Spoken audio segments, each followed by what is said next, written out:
Usai meninjau, Wakil Gubernur Sumatera Selatan Ciujang pastikan jalur khusus batubara yang terhubung dengan jalur kereta api di wilayah Lahat dan Muara Enim dapat digunakan dalam waktu 2 bulan mendatang. Peninjauan jalan khusus batubara di wilayah Lahat dan Muara Enim dilakukan Wakil Gubernur Sumsel di sejumlah titik, mulai dari perairan, dermaga, pelabuhan hingga jalur.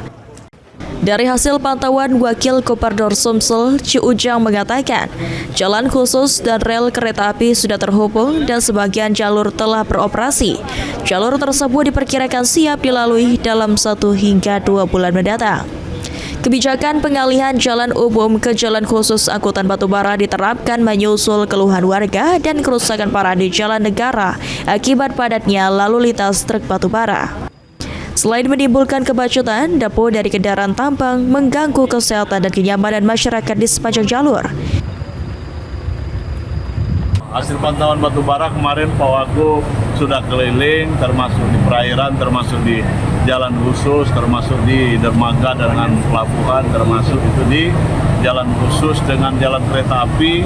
Alhamdulillah sudah berjalan. Insya Allah instruksi Pak Gubernur tanggal 1 bulan 1 2026 tidak melewati jalan negara itu, jalan-jalan yang jalan khusus dengan kereta api sudah terkoneksasi dan jalan itu sudah berjalan.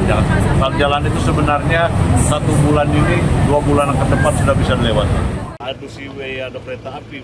Ditambahkan Ciujang, konektivitas antara jalan darat dan kereta api ditargetkan dapat mempercepat pengiriman batubara dari lokasi tambang menuju pelabuhan, sekaligus mengurangi beban jalur distribusi yang ada saat ini.